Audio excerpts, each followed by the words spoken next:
Naku naman ate, bakit pati Intramuros pinabayaan mo? Bakit hinayaan mo na maging ganito ang Intramuros? Isa sa mga historical places dito sa Maynila. Oh, kabi-kabilaan ng mga parking. Paano na lamang yung mga turistang pupunta dito ate? Dapat hindi ganito. Dapat merong kaayusan kahit na marami nakatira dito. Kung akala ng iba, maayos sa Intramuros, historical. Alam niyo ba kasi ang Intramuros, ang kauna-unahang Maynila po, kapag ka nasa labas ka ng Intramuros dati, noong unang panahon, ay wala ka na sa Maynila. Ito ang kabuang Maynila dati. Kaya naman isa to sa mga mahalagang lugar dito sa ating bansa. Yun nga lang ay yung nangyayari na to. Kita niyo naman na nagiging masikip na yung mga kalsada. Tapos sobrang daming nakatira dito. Akala ng iba talagang isang pasyadan lang po ang Intramuros. Pero kung kayo ay pupunta rito, kung kayo ay bibisita rito, dito po ang inyong makikita dito, mga kababayan ko, mga taga-Batang Maynila. Ayan, ito po. So sana merong kaayusan kahit na marami po nakatira. Dito, sana magkaroon ng kaayusan, lalo-lalo na pagdating sa kalinisan po, no? At pagdating sa mga parking. Kasi ang importante rito, syempre, is yung maging ma-preserve itong lugar na to sa mga susunod pa nating henerasyon para makita pa nila yung totoong ganda talaga na ating kasaysayan sa pamamagitan ng pananatili ng kaayusan dito sa Intramuros. Hay nako ate, ano nang ginawa mo dito? Yun nga, at ito, napakinggan ba natin na sabi nga ni Yorme? Napakinggan natin sa interview nito mga nakaraang araw. Pati yung mga lamesa pala nasa kalsada na. Naku naman, ba't ganon? Ang hirap tuloy dumaan ng mga sasakyan dito. Tapos meron mang parking dito, double parking pa o kabilaan yung bike lane na wala na. Alam ko nung may mga tayong bagong bike lane dito eh. Yan, kita niyo yung puti na yan, bike lane po yan. Kaso nawala na, no? Pansinin nyo, nandun yung mga lamesa, yung mga trike. Ayan, nandiyan na, ginawa ng paradahan, tindahan. So nakakalungkot lang makita na ganito na yung sitwasyon ngayon dito sa Intramuros. Sabi nga ni Yorme, ditong mga interview niya nitong isang araw, isa sa mga priority niya, ito talaga Intramuros. Bukod dito sa Binondo, itong Intramuros. Dahil sigurado nakikita niya yung malubhang sitwasyon na yon dito sa Intramuros na nakakaawa na talaga, no? Nung time ni Yorme, isa din to sa inayos niya. Talagang kabi-kabila mga clearing din dito ang ginawa usaan tinanggal yung mga sagabal sa kalsada. So isa lamang po ito sa parte ng Intramuros sa kung saan marami ho talaga mga nakatira dito, no? Hindi ko alam kung matatawag po pa itong informal settlers or sadyang dito na po talaga sila.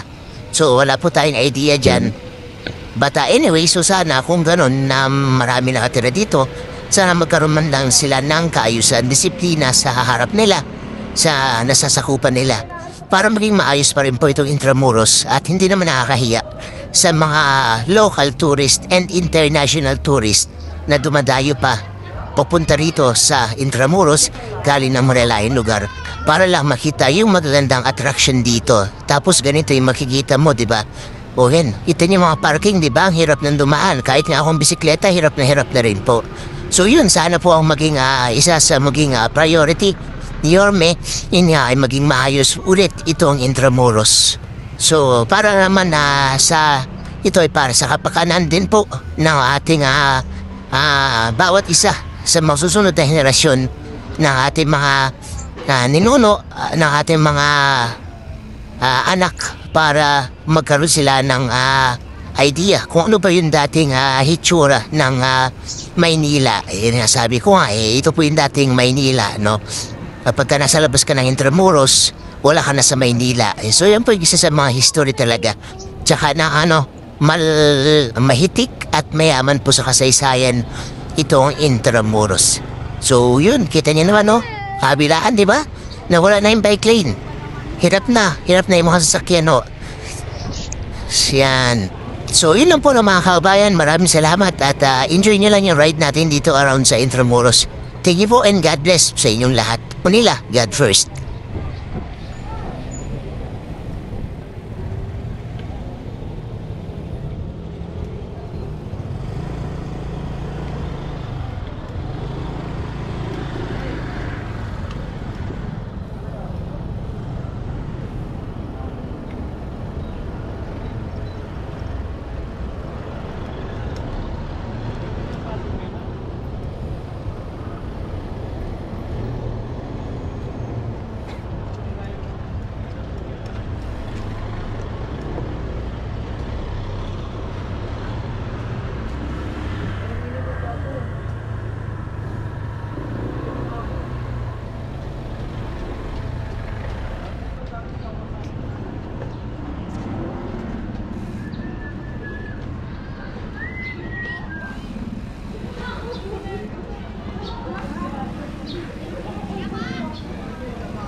And